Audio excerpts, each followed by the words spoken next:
Hello दोस्तों, welcome to my story reading channel. हम पढ़ रहे थे क्या यही मोहब्बत है, जिसे लिखा है निशा सहगल जी ने। तो चलिए पढ़ते हैं इसके चैप्टर 3 की ओर।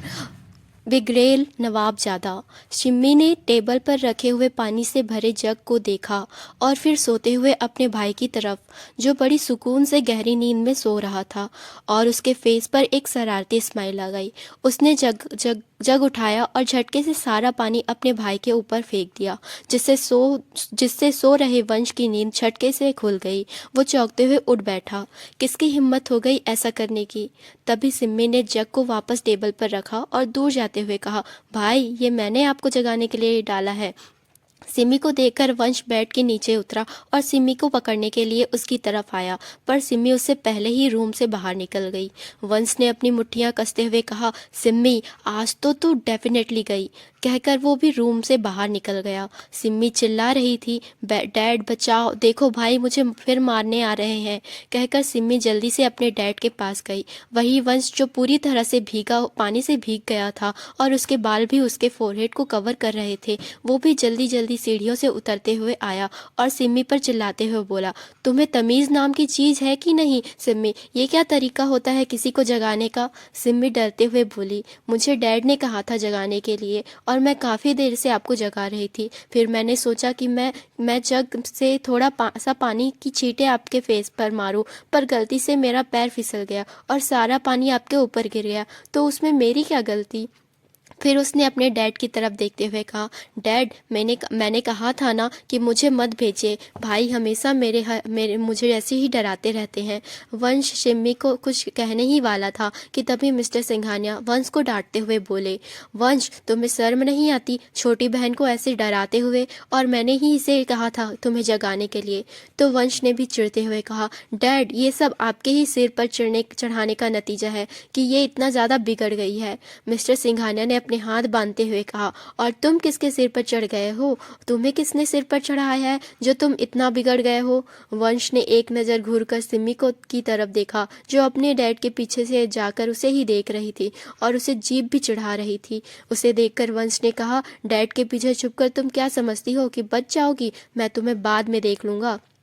तो मिस्टर सिंघानिया बोले, उसे डराना बंद करो वंश, और अब मेरी बात का जवाब दो। कल रात को तुम कहाँ थे? वंश लापरवाही से सोफे पर बैठ गया और बिना अपने डैड की तरफ देखे ही कहा, क्या मतलब है आपका? घर पर ही था। सुधीर जी ने जब उसका ये रवैया देखा तो उन्हें सर पर गुस्सा तो बहुत आया, पर फिलहाल उसे वंश से बात करनी थी, इसलिए खुद को शांत करते हुए बोले, वंश, मुझे तुमसे कुछ बात करनी है। वंश ने लापरवाही से कहा, बात क्या करनी है? सीधा बोलो ना, आपको सीआईडी करनी है। पता नहीं ये बिजनेसमैन कहाँ से बन गए, सीआईडी में ही जाना चाहिए था। मिस्टर सिंघानिया उसके सामने ही सोफे पर बैठे और उससे बोले, मुझे बताओ, कल रात तुम कहाँ थे? वंश ने एक नज़र अपने डैड की तरफ देखा और अपनी आई रोल करते हुए कहा, घर पर ही था। मिस्टर सिंघानिया ने इस बार थोड़ा फेक स्माइल के साथ कहा, मेरे लाल, कल रात को 3 बजे घर लौटे हो, तो 3 बजे तक तुम बाहर क्या मटर गश्ती करते फिर रहे थे? क्या मुझे जरा ये बताने का कष्ट करेंगे?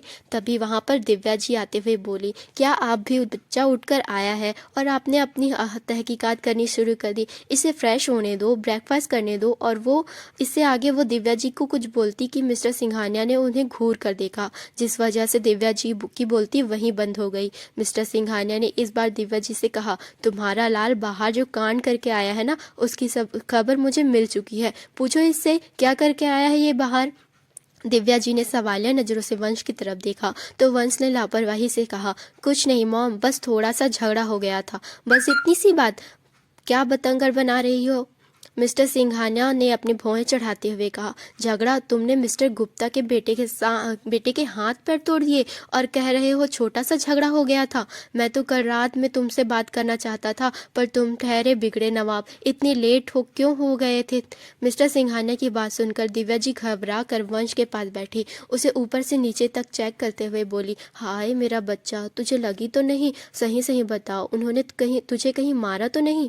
तो वंश ने बड़े एटीट्यूड से कहा, किसी की हिम्मत है जो मुझे हाथ भी लगा दे? मिस्टर सिंघानिया हैरानी से कभी अपने बेटे को तो कभी अपनी बीवी को देख रहे थे। उन्हें तो अपनी बीवी पर हैरानी हो रही थी कि उनका बेटा किसी के हाथ पैर तोड़कर आया है और यहाँ उन्हें अपने बेटे की फिक्र हो रही है।